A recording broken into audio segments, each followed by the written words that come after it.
பனையூர்ல இருந்து அரசியல் பண்றாரு, வெளியிலே வராருன்னு சொல்லி வந்தாச்சப்பா. வந்து சென்னையின் நடுப்பகுதியில வந்து ஒரு சம்பவம் செஞ்சிருக்கு.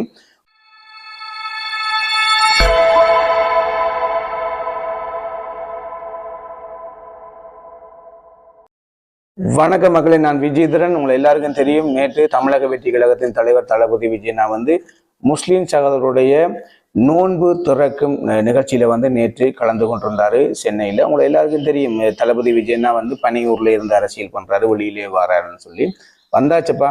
வந்து சென்னையின் நடுப்பகுதியில வந்து ஒரு சம்பவம் செஞ்சிருக்கு. ஓகே, அதெல்லாம் பார்த்துருப்பீங்க நீங்கள். திட்டமிட்டு ஏகப்பட்ட சர்ச்சைகளையும் உருவாக்கி இருந்தார்கள் ஆளுங்கட்சிகள், அதையும் நாங்கள் பார்த்து கொண்டு தான் இருக்கோம். நேற்று வந்து உண்மையாகவே ஒரு 2000க்கு மேற்பட்ட 2000க்கு 3000க்கு மேற்பட்ட மக்கள், அதாவது நோன்பு இருந்து உணவு உண்றதுக்கு அழைக்கப்பட்டவர்கள் முஸ்லீம் சகோதரர்கள். உங்களை எல்லாருக்கும் தெரியும், அதை கேள்விப்பட்டிருப்பீங்க. தளபதி விஜயனா வந்து நேற்று வந்து அங்கே போயிருந்த முஸ்லீம் சகோதரருடன் சேர்ந்து வளமை போன்ற அரசியல்வாதிகள் மாதிரி வந்தம் நிகழ்ச்சிக்கு வந்தம் உணவு உண்ற மாதிரி ஒரு ஃபோட்டோவை எடுத்துட்டு ஓகேன்னு போகாமல் நிச்சயமாக வந்து முஸ்லீம் சகோதரோட சேர்ந்து தொழுதிருந்தாரு.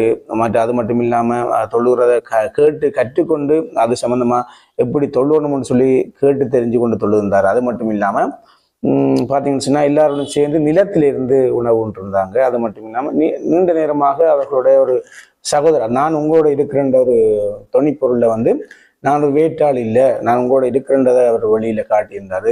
குறிப்பாக பார்த்தீங்கன்னு சொன்னால் ஒட்டுமொத்த பெரும்பான்மை முஸ்லீம் மக்களுக்கு ஒரு அவருடைய மனசுல வந்து தளபதி விஜயனா நேற்று பதுங்கியிருந்தாரு. என்ன சொன்னா, நான் உங்களோட ஒருவன் சொல்லி, நான் பெரிய உங்களோட தலைவனாக வரையில உங்களோட ஒருவன் நான் வந்திருக்கேன்னு சொல்லி நேற்று காட்டிருந்தாரு.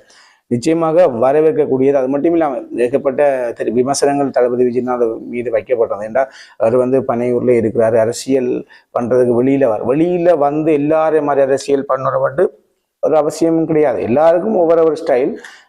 ஏற்கனவே நாங்கள் சொல்லியிருக்கோம். ஆனால் தளபதி விஜயனா வெளியில வந்தா பார்த்தீங்களா அப்படி இருந்து சென்னை உங்களால் பாதுகாப்பு கொடுக்க முடியல. ஒரு கட்டத்தில் வந்து நீங்களே கேட் திறந்து விட்ட மாதிரி இருந்ததப்பா. அப்போ திட்டமிட்டு தளபதி விஜயனோட பாதுகாப்பு அச்சுறுத்தலை ஏற்படுத்த முயற்சி செஞ்ச மாதிரி எனக்கு தெரிஞ்சுது. இதுக்கு தான் வைப்பிரிவு பாதுகாப்பு வந்து மத்திய அரசாங்கம் வழங்கியிருந்த தளபதி விஜயனாக்கு. அதுக்கு ஏகப்பட்ட விமர்சனங்களை வச்சிருந்தீங்க தமிழ்நாட்டில் இருக்கிற அரசியல் கட்சிகள்.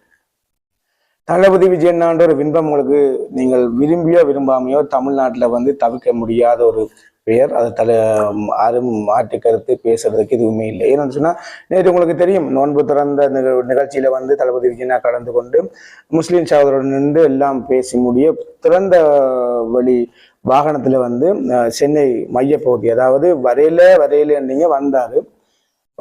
கிட்டத்தட்ட ஏகப்பட்ட மணி நேரம் வந்து சென்னை என்ன சொல்றது நடுப்பகுதி வந்து ஆயிரக்கணக்கான மக்கள் மத்தியில தளபதி விஜயனா பார்க்கறதுக்கு தொண்டர்களை தாண்டி ரசிகர்கள் வந்து குமிஞ்சிட்டாங்க. இப்ப கிட்டத்தட்ட குறிப்பிட்ட, அதாவது 2000க்கு உட்பட்ட ஆக்களுக்கு பாஸ் வழங்கப்பட்டவர்கள் மாத்திரம்தான் இந்த நிகழ்வுல கலந்து கொள்ளணும்னு சொல்லியிருந்தாங்க. ஆனாலும் தளபதி விஜயனா பார்க்கணும்னு சொல்லி ஏகப்பட்ட பேர் அங்க குவிஞ்சதால மிக பாதுகாப்பு பிரச்சனை வந்து இதைத்தான் தளபதி விஜயனா சொல்லியிருந்தாரு. ஏகப்பட்ட நேர்மையான அரசியல் விமர்சகர்னு சொல்லியிருந்தாங்க. தளபதி விஜயனா அந்த வெளியில வாரன்னு சொன்னா ஏகப்பட்ட பாதுகாப்பு சிக்கல் சொல்றது போக்குவரத்து பிரச்சனைகள் எல்லாம் வரும். அதன் அடிப்படையிலே தளபதி விஜயனா வந்து பனையூர்ல இருந்து தன்னுடைய அரசியலை பண்றான்னு சொல்லியிருந்தாங்க. அதாவது நல்ல ஒரு நேர்மையான அரசியல் பண்றவங்க இதைத்தான் முன்வைப்பாங்க. தளபதி விஜயனா வெளியில வந்தா நிச்சயமாக மிகப்பெரிய ஒரு பாதுகாப்பு சிக்கல் உருவாகும். அது மட்டும் இல்லாம நேற்றே பார்க்க மாட்டீங்க, ஏகப்பட்ட வாகன நெரிசல்கள் உள்ளாய். அது தளபதி விஜயனா வந்து மிகப்பெரிய ஒரு அடையாளம், பின்பம். உங்களுக்கு நடிகரை தாண்டி வந்து தளபதி விஜயனா அவ்வளவு பேர் நேசிக்கிறாங்க. அப்ப தளபதி விஜயனா வந்து அதெல்லாம் பொறுப்போட நினைச்சு தான் தளபதி விஜயனா வந்து என்ன செய்திருந்தாருன்னா, அரசியலை வந்து தன்னுடைய கட்சி தொண்டர்கள் தங்களுடைய அனைத்து மற்ற தலைவர்களை வச்சு அரசியல் நகர்வுகள் செய்து வர்றாரு. ஆனா தளபதி விஜய் வரையில வந்து சம்பவம் செஞ்சிருக்கு. அதுல வேற கட்சிக்காரரை வச்சு சில டிவி, அதாவது தொலைக்காட்சிகள் வந்து தளபதி விஜயனோட இந்த நோன்பு பேரை கெடுக்கிற மாதிரி சொல்லுங்கன்னு சொல்ல வச்சுதான் சொல்றாங்க போல இருக்கு. அது சரியில்லை, இது சரியில்லை, தளபதி விஜயனா கேவலமா பேசுறது, அது விமர்சனம் இருக்குங்க, எதிர்கட்சிகள் வச்சு செய்வீங்க, அது பிரச்சனை இல்லை. ஆனா நேற்று என்ன சொல்றது, முஸ்லீம் சகோதரரோட தளபதி விஜயனா நானும் உங்களோட ஒருவன் சொல்லி காட்டிட்டார்கள். எல்லாருக்குமே என்ன செய்யறது தாங்க இல்லாம கிடக்கு. தற்செயலாக 2026 ஆட்சிக்கு வந்து வரும். அந்த பயம் வந்து கணக்கு பேருக்கு இரவு நித்திர தூக்கத்தை கெடுத்திருக்கும். சரி, ஓகே. தளபதி விஜயனா அது மட்டும் இல்லாம ஒட்டுமொத்த சமய நிகழ்வுகளையும் கலந்து கொள்ளும். என்னுடைய ஆசை தனிப்பட்ட முறையில் முஸ்லீம் மட்டுமில்லை, கிறிஸ்தவம், அது மட்டுமில்லை, இந்துக்கள், அனைத்து சமய நிகழ்வுகளையும் தளபதி விஜயனா கலந்து கொள்ளணும். எந்த மதத்துக்கும் தளபதி விஜயனா எதிரானவரை இல்லாமல் இருக்கணும். எல்லா மதத்தோடையும் தளபதி விஜயனா கலந்து கொண்டிருக்கணும்.